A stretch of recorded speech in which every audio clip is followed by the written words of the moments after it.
हाँ भाई, emergency power, लेकिन अपने टॉपिक इमरजेंसी नहीं पढ़ रहे, ठीक है।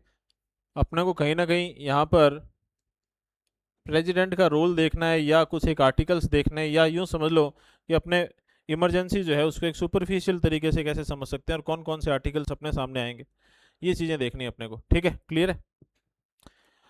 तो इमरजेंसी पावर, अच्छा एक चीज़ और याद रख लेना, ये जो इमरजेंसी आपसे पूछ ले कि इमरजेंसी प्रोविजंस ये हमने कहाँ से लिए हैं, तो गवर्नमेंट ऑफ इंडिया एक्ट 1935। भाई अगर ये ऑप्शन में है तो यही होगा, नहीं है तो फिर आप जर्मनी कर सकते हो। हाँ लेकिन एक्चुअल में अपने ने जर्मनी से क्या लिया है अभी, तो ध्यान से सुनना भी। सस्पेंशन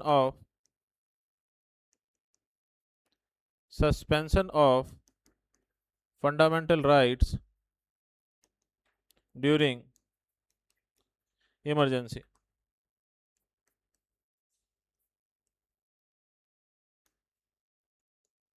ये चीज़ जो है ये हमने ली है वाइमर कॉन्स्टिट्यूशन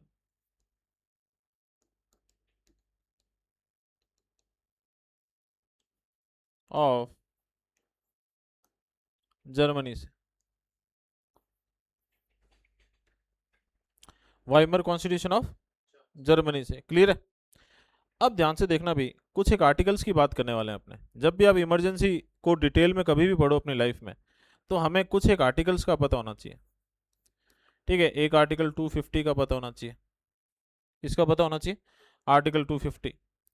इसके बाद में हमें ये पता होना चाहिए कि इमरजेंसी कौन से पार्ट में आती है। इमरजेंसी का एक अपना सेपरेट पार्ट है, कौन सा है, 18।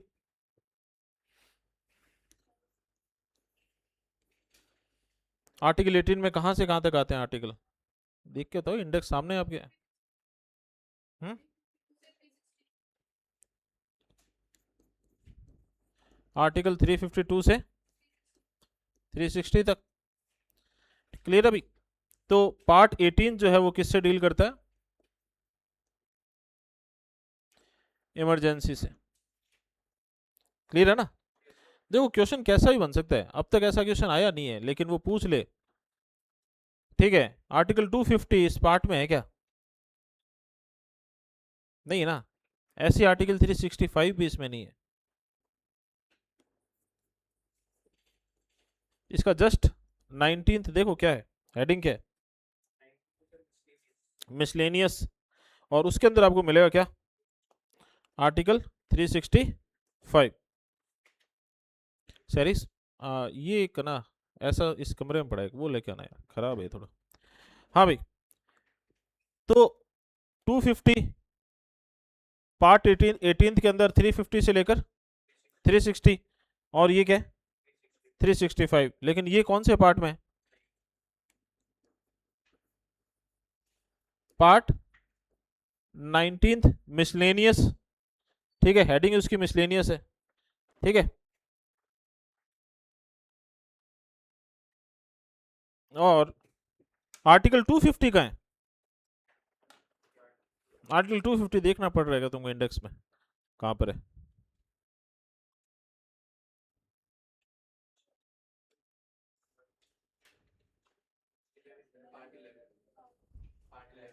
क्या 11 क्या, तो फिर तुमने वो जो याद किया वो क्या याद किया था फिर, कि कौन सा पार्ट क्या है, फिर वो तुमने याद क्या कर रखा है।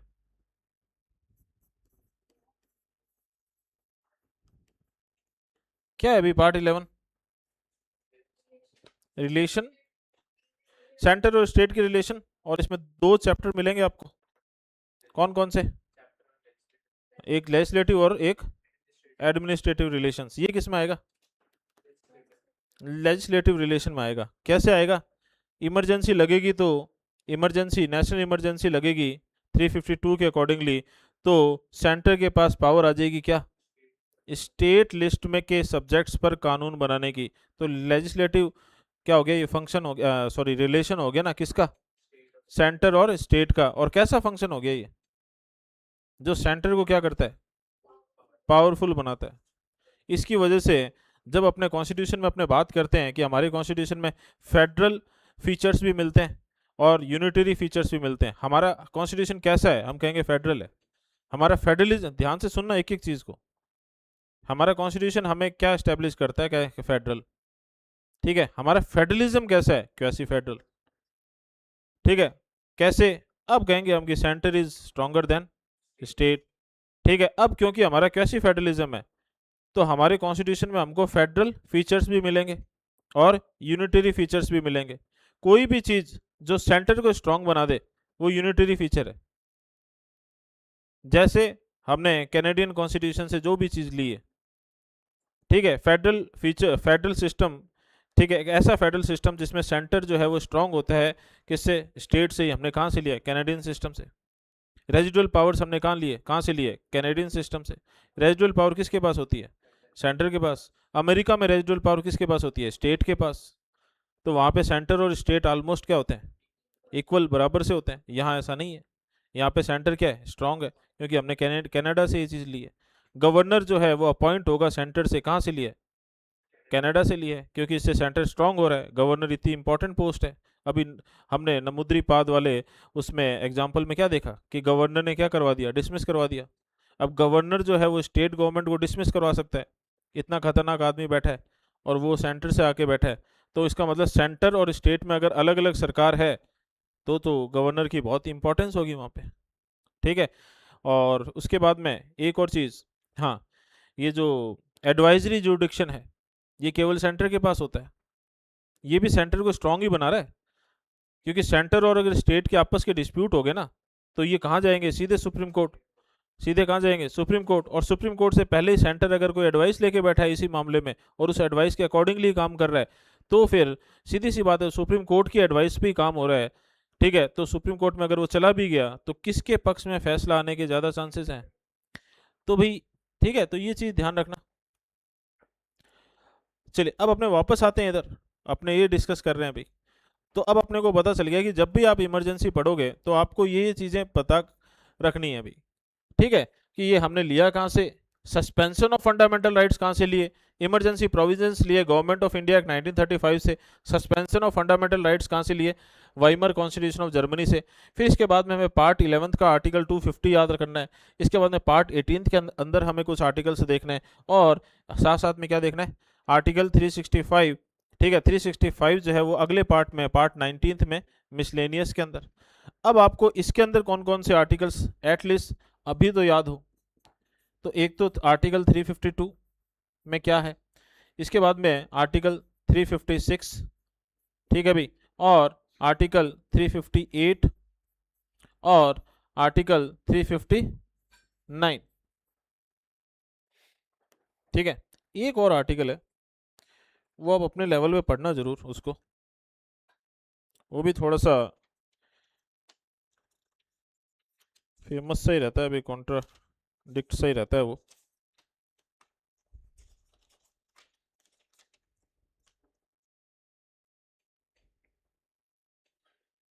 Duty of the union to protect state against external aggression internal. एक तो आर्टिकल 355 पढ़ लेना।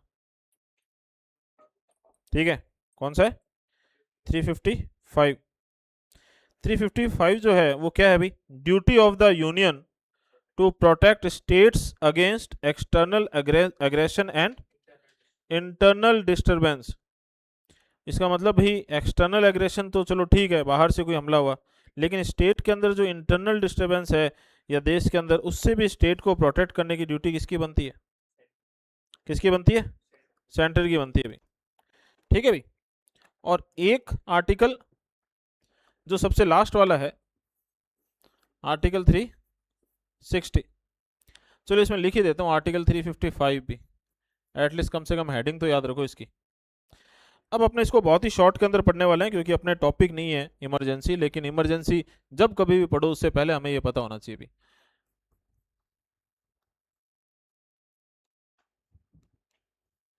देर are three kind of emergencies, there are three kind of emergencies. पहली कौन सी है, अरे नहीं, क्या बात कर रहे हो यार, कहाँ, बहुत आगे पहुंच गए तुम। पहले नेशनल और स्टेट लेवल पे तो पहुंचो।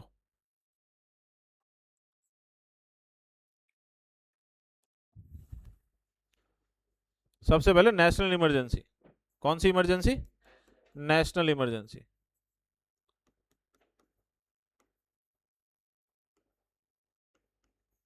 क्लियर है? इसके बाद में स्टेट इमरजेंसी। ये जो स्टेट इमरजेंसी है ना, ये वर्ड भी नहीं दिया, ये वर्ड नहीं दिया हुआ है कॉन्स्टिट्यूशन में। और इसको, इसका पॉपुलर नेम है प्रेसिडेंट्स रूल, ये नाम भी नहीं दिया हुआ।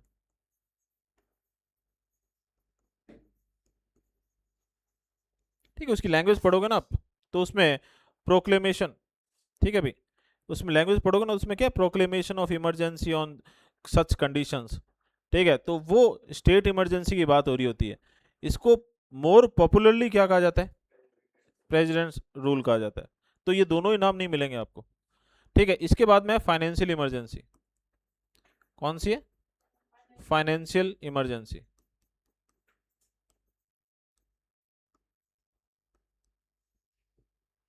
अब अपने आते हैं नेशनल इमरजेंसी पे। ये जो नेशनल इमरजेंसी है ना, इससे रिलेट करता है आर्टिकल 352। कौन सा? आर्टिकल 352। और ये नेशनल इमरजेंसी जो है, ये दो टाइप की है। कितने टाइप की है? Two types. ठीक है, फर्स्ट वन इज, हाँ भाई, कौन सी है दो टाइप की? एक्सटर्नल, पहले एक्सटर्नल कर लो। एक्सटर्नल, ठीक है, और दूसरी कौन सी? इंटरनल।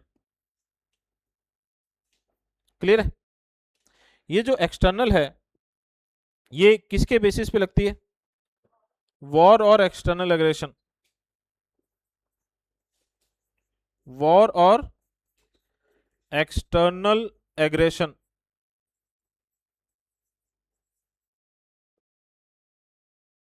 इंटरनल किसके बेसिस पे लगती है? पहले तो अपने मेन वो जो शुरुआत से ओरिजिनली ओरिजिनली क्या लिखा हुआ था? Internal disturbance. Internal disturbance.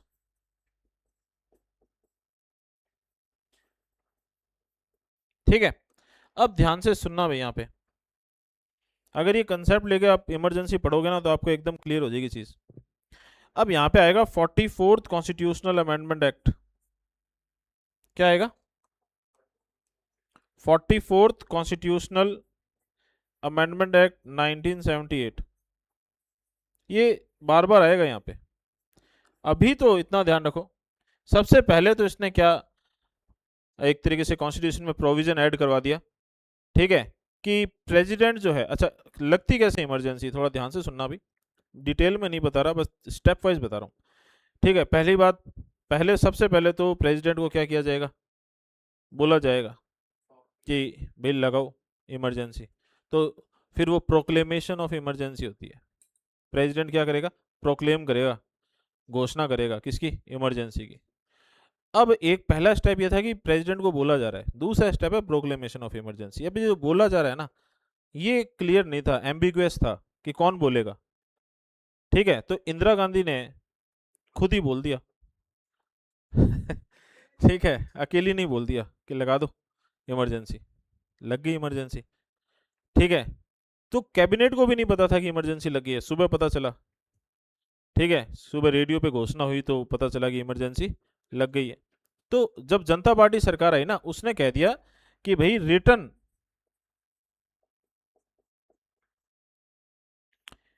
इसको रिकमेंडेशन, रिटर्न रिकमेंडेशन,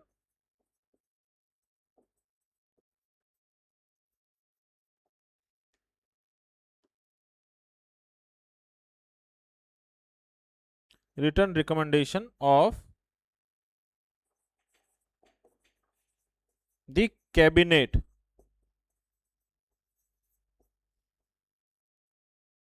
देखो, हर एक वर्ड का मतलब होता है। यहाँ काउंसिल ऑफ मिनिस्टर नहीं लिखा हुआ है, कैबिनेट लिखा हुआ है। 74 में काउंसिल ऑफ मिनिस्टर लिखा हुआ है। आर्टिकल 74 में एड एंड एडवाइस में क्या लिखा हुआ है? यहाँ क्या लिखा हुआ है? तो फिर अपने को पता होना चाहिए कि इनका डिफरेंस क्या होता है। काउंसिल ऑफ मिनिस्टर में 3 तरह के मंत्री होते हैं। Council of minister is consist of 3 types of ministers. ठीक है, first one cabinet, second is minister of state. ये जो मिनिस्टर ऑफ स्टेट है ना, मिनिस्टर ऑफ स्टेट, इसको स्टेट से मत जोड़ देना। मिनिस्टर ऑफ स्टेट एक पोस्ट का नाम है, एक मंत्री पद का नाम, मिनिस्टर ऑफ स्टेट। ठीक है, और तीसरे कौन से होते हैं? Deputy minister. ठीक है, इनको सर डेप्यूटी मिनिस्टर ही कहते हैं ना, या उप मंत्री हिंदी में। ठीक है, तो ध्यान से सुनना, ये 3 हो गए। अब इन तीनों में डिफरेंस क्या है भाई? ये जो कैबिनेट मिनिस्टर है ना, इनको इंपॉर्टेंट डिपार्टमेंट्स मिलते हैं। ठीक है, इंपॉर्टेंट डिपार्टमेंट्स मिलते हैं, और साथ साथ अगर ये है किसी डिपार्टमेंट में, जैसे एग्रीकल्चर, एचआरडी, ठीक है, कोई भी किसी भी डिपार्टमेंट के अंदर ये है, तो ये सबसे ऊपर ही होंगे, एचओडी होंगे ये। मतलब एक डिपार्टमेंट में एक ही होंगे, एक डिपार्टमेंट में एक डिपार्टमेंट, मतलब पोर्टफोलियो। जैसे होम मिनिस्ट्री है, तो होम मिनिस्ट्री में मैं कहूँ कितने कैबिनेट मिनिस्टर होंगे? एक ही होगा। रेलवे में कितने कैबिनेट मिनिस्टर होंगे? एक ही होगा। फाइनेंस मिनिस्ट्री में कितने होंगे? एक ही होगा, जो सबसे ऊपर बैठा होगा। अब आते हैं मिनिस्टर ऑफ स्टेट। अच्छा, ये जो एक होने का मतलब है, इनको इंडिपेंडेंट चार्ज है। क्या मिला हुआ है? इंडिपेंडेंट चार्ज मिला हुआ है। क्लियर है ना? तो इनको हमेशा इंडिपेंडेंट चार्ज ही मिलेगा।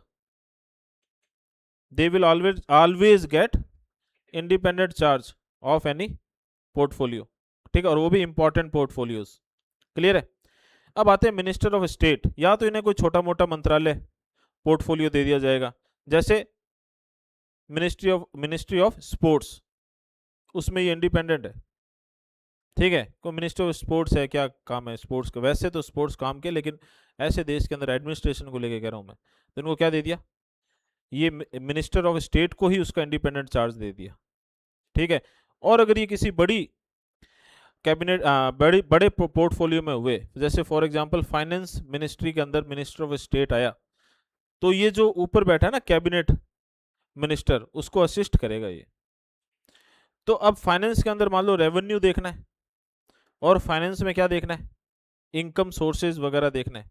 अच्छा, रेवेन्यू में चलो वो तो हो गया, एक एक्सपेंडिचर देखना है, एक रेवेन्यू देखना है, एक क्या देखना है? तो मान लो 2 मिनिस्टर ऑफ स्टेट जो है, एक लगा दिए किसमें? फाइनेंस में। ऊपर कौन बैठा है? कैबिनेट मिनिस्टर, जिसको क्या बोलते हैं? Finance minister. उसके अंडर में उसको असिस्ट कर रहे हैं 2 जने, और एक क्या देख रहा है? खाली एक्सपेंडिचर। एक क्या देख रहा है? रेवेन्यू। ठीक है, तो इसका मतलब मिनिस्टर ऑफ स्टेट, ठीक है, can get independent charge. Can, मिल सकता है, जरूरी नहीं है। उनको मिल सकता है, लेकिन जरूरी नहीं है। क्लियर है? फिर आते हैं डेप्यूटी। ये हमेशा असिस्ट ही करेंगे। अभी किसको असिस्ट करेंगे? तो ये या तो किसको असिस्ट करेंगे? कैबिनेट मिनिस्टर को, या मिनिस्टर ऑफ स्टेट को। लेकिन ये हमेशा, इनको नेवर गेट इंडिपेंडेंट चार्ज। जैसे कि क्या? कोई से डिपार्टमेंट कहीं से कुछ भी ले लो। ठीक है, अब ध्यान से सुनना भाई। तो 3 लाइन याद कर लो। Always get independent charge, can get independent charge, never get independent charge. ये होंगे तो क्या करेंगे? असिस्ट ही कर रहे हो। किसी मिनिस्ट्री में डाल दो आप, स्पोर्ट्स में डाल दो, फाइनेंस में डाल दो, किसी में डाल दो।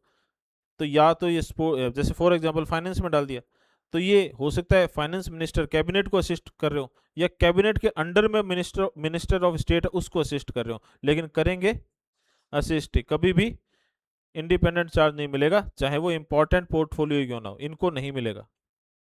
क्लियर है ना? और अब आता है अगली चीज। फिर आपसे अगला क्वेश्चन यही बनेगा कि ये जो 3 तरह के जो होते हैं ना मंत्री, आपने पता कर लिया 3 तरह के होते हैं, ये तीनों मिलकर काउंसिल ऑफ मिनिस्टर बना रहे हैं। ठीक है, तो अपने कह सकते हैं every cabinet minister is a council of minister, but all council of minister is not composed of, या इज नॉट कैबिनेट। जो मतलब समझ गए आप क्या बोल रहा हूँ। अब मेरी बात ध्यान से सुनना इस चीज को। ठीक है, कि जब अपने ने कहा कि काउंसिल ऑफ मिनिस्टर, क्या ये कॉन्स्टिट्यूशन के अंदर इनका मेंशन मिलता है? क्या मिलता है? 74 में मिलता है, 75 में मिलता है। ठीक है, फिर आता है अगली चीज कि ये काउंसिल ऑफ मिनिस्टर जो है ना, काउंसिल ऑफ मिनिस्टर जो है वो 3 तरह के मिनिस्टर से मिलके बने। ठीक है, कौन कौन से? कैबिनेट, मिनिस्टर ऑफ स्टेट और डेप्यूटी मिनिस्टर। इन तीनों का भी मेंशन मिलता है क्या? इन दो का तो नहीं मिलता, इसका मिलता है। और इसका, कैबिनेट का, 44th कॉन्स्टिट्यूशनल अमेंडमेंट एक्ट 1978 से पहले नहीं मिलता था। क्योंकि जब 44th कॉन्स्टिट्यूशनल अमेंडमेंट एक्ट 1978 ने आर्टिकल 352 में ये प्रोविजन डाला कि इनकी रिटर्न रिकमेंडेशन, अच्छा एक और चीज, हाँ रिटर्न लिख दिया ना, इनकी रिटर्न रिकमेंडेशन पे मिलेगा। किस पे मिलेगा? Return recommendation. किसकी रिटर्न रिकमेंडेशन? तो वहां पे उन्होंने काउंसिल ऑफ मिनिस्टर नहीं लिखा, क्या लिखा? कैबिनेट लिखा। ठीक है भाई, तो ये ध्यान रखना भाई।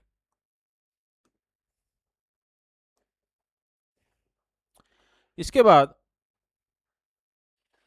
यहीं पर इंटरनल डिस्टरबेंस जो है, इस वर्ड्स को, इन वर्ड्स को हटा दिया गया, क्योंकि ये भी एम्बिगुअस है कि इंटरनल डिस्टरबेंस, तो क्या इंटरनल डिस्टरबेंस, किसको मानेंगे? ठीक है, तो यहां भी किसने, 44th ने ही, 44th कॉन्स्टिट्यूशनल अमेंडमेंट एक्ट 1978 ने इनकी जगह लिख दिया भाई आर्म्ड रेबिलियन।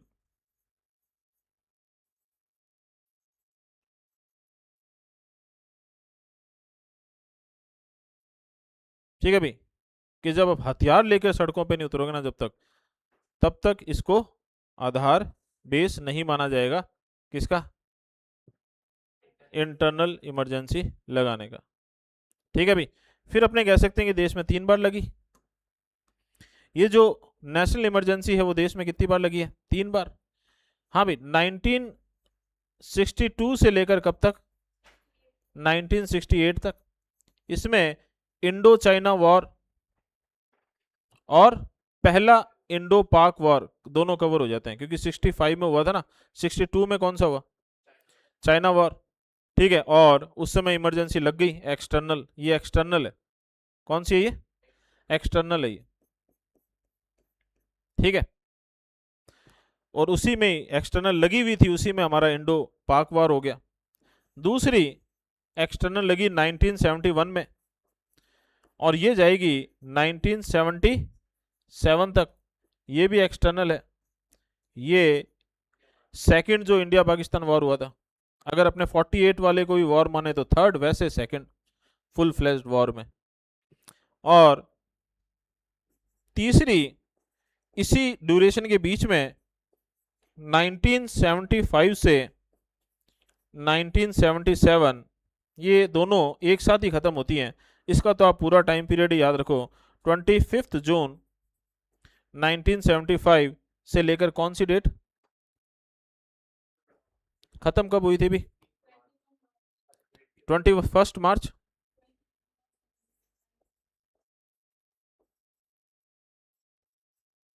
इन दोनों को एक साथ खत्म किया गया, और दोनों को क्यों बोल रहा हूं मैं, क्योंकि ये जो थर्ड है ना, ये इंटरनल इमरजेंसी थी। कौन सी थी? Internal emergency. ठीक है भाई, तो ये तो अकेले आर्टिकल 352 की बात हो रही है, लेकिन मैंने कहा भी आपको इसके साथ साथ आर्टिकल 250 का भी पता होना चाहिए। आर्टिकल 250, तो आर्टिकल 250 में क्या है?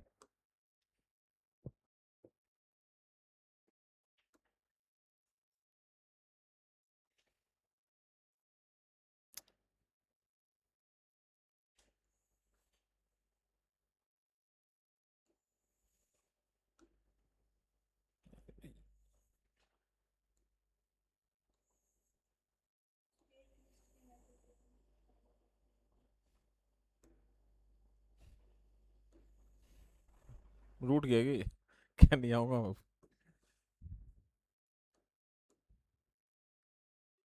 है?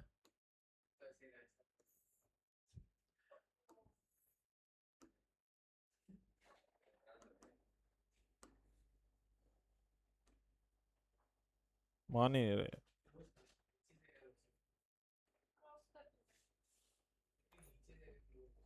यहीं से ही करना पड़ेगा इसको।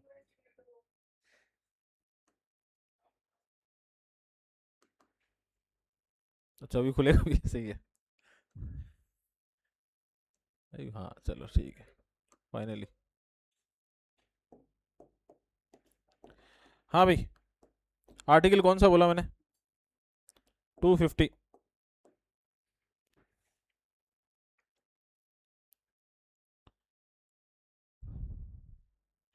Power of parliament to legislate with respect to any matter in state list if a proclamation of emergency is in operation।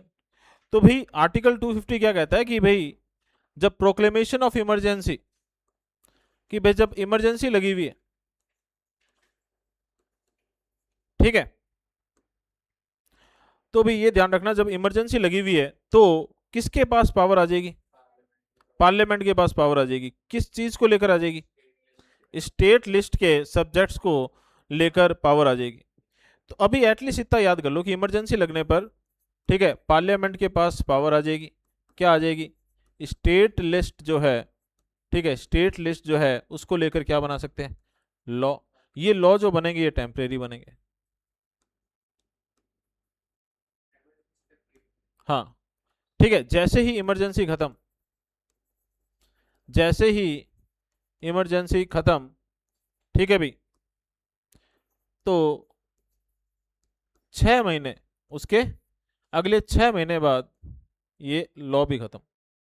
साथ ही नहीं, ठीक है, 6 मंथ जैसे ही पूरे होंगे उस डेट को, जिस दिन इमरजेंसी खत्म हुई है, फिर ये लॉ भी क्या हो जाएगा? खत्म हो जाएगा।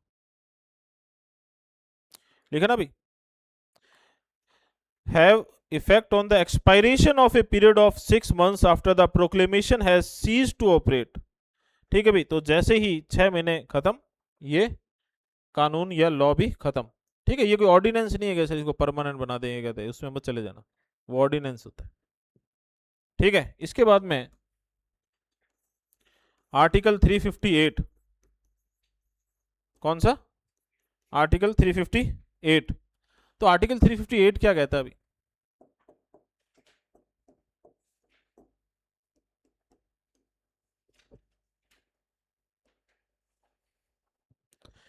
क्या कहता है article 3? Suspension of provision of article 19 during emergencies. Article 19 की अलग से बात हो रही है। तो ये कहता है कि जैसे ही नेशनल इमरजेंसी लगेगी, वैसे ही आर्टिकल 19 ऑटोमेटिकली सस्पेंड हो जाएगा। क्या हो जाएगा? ऑटोमेटिकली सस्पेंड हो जाएगा। लेकिन 44th कॉन्स्टिट्यूशनल अमेंडमेंट एक्ट 1978 ने कहा कि इमरजेंसी लगती ही नहीं, एक्सटर्नल इमरजेंसी। पहले था कि नेशनल इमरजेंसी में से कोई सी भी लग जाए, आर्टिकल 19 ऑटोमेटिकली सस्पेंड हो जाएगा। लेकिन अब क्या, अब क्या है भी? Only in the case of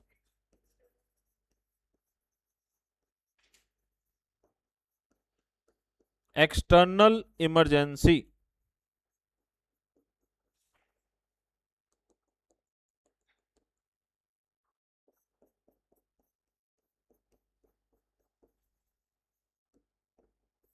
ठीक है, अब अपने एक और आर्टिकल रह गया, कौन सा?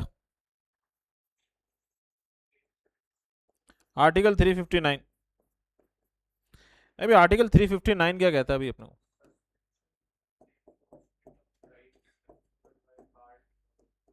कि भाई आर्टिकल 19 की तो बात कर ली, बाकी फंडामेंटल राइट्स का क्या होगा? ठीक है, तो इसका, इसकी हेडिंग क्या है? सस्पेंशन ऑफ द, इसको पढ़ लेना भाई। Enforcement of the rights conferred by part third during emergencies. क्या लिखा हुआ है? Enforcement of the rights. तो इसको अपने इसको लेकर अपने को याद क्या रखना है? तो भाई, तो अदर देन आर्टिकल 19 अगर अपने कहें, और आर्टिकल 19 को भी इंक्लूड कर लो, किसके अंदर इंक्लूड कर लो? इंटरनल इमरजेंसी में इंक्लूड कर लो, कि भाई वो कैसे सस्पेंड होंगे। ठीक है, तो बाय द प्रोक्लेमेशन ऑफ,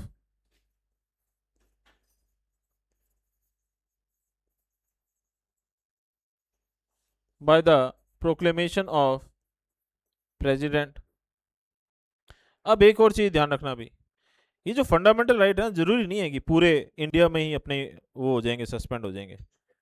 ये बताया जाता है कि पूरे इंडिया में कर रहे हैं या पर्टिकुलर एरिया में कर रहे हैं, कौन सा आर्टिकल कर रहे हैं, और उस पर्टिकुलर एरिया में दो अलग अलग जगह किए हैं, तो उसमें भी हो सकता है वहाँ पे कोई और आर्टिकल किया हो, कोई और आर्टिकल किया हो। ठीक है, तो ये भी ऐसा ज़रूरी नहीं है कि पूरे ऑल ओवर इंडिया में ही। ठीक है, अपने क्या कर, रेस्ट्रिक्टेड एरिया के अंदर भी ये चीज़ की जा सकती है, पूरे ऑल ओवर इंडिया में करने की जरूरत नहीं है भी। ठीक है, तो ये प्रेसिडेंट की प्रोक्लेमेशन का मतलब ही ये भी, ये वाले आर्टिकल पर्टिकुलर इस एरिया में या ऑल ओवर इंडिया में सस्पेंड किए जा रहे हैं।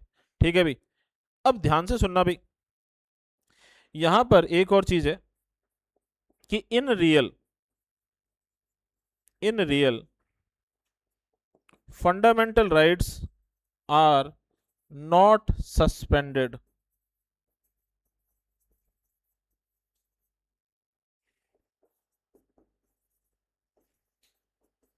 Right to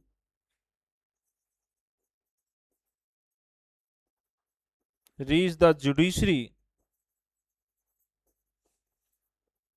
in case of their violation, ये सस्पेंड होता है। In real fundamental right suspend नहीं हुए, in real fundamental right suspend नहीं हुए हैं। कौन सस्पेंड हुआ है? फंडामेंटल राइट के वॉयलेशन के केस में जो आप सुप्रीम कोर्ट को रीच कर सकते हो ना, वो चीज सस्पेंड हुई है। इसीलिए तो मैंने कहा था ध्यान से पढ़ लेना इस चीज को।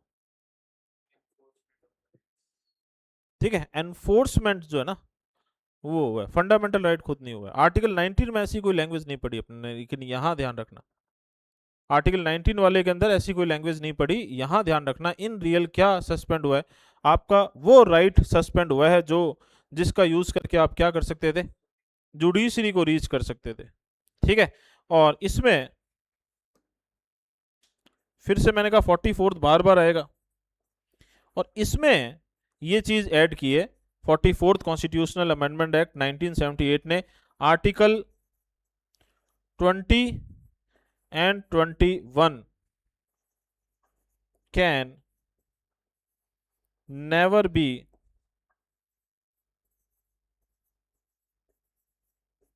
suspended।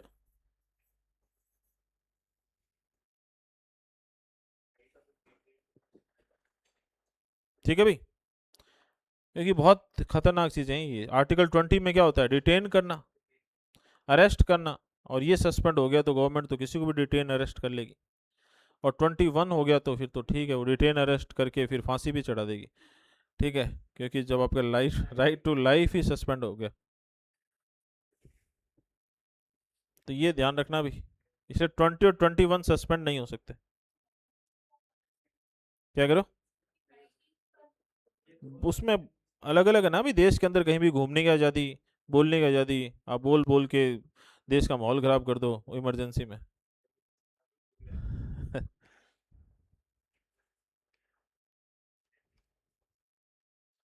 ठीक है, सबसे ज़्यादा आर्टिकल 19 का ही मिसयूज होता है, बोलने की आज़ादी का।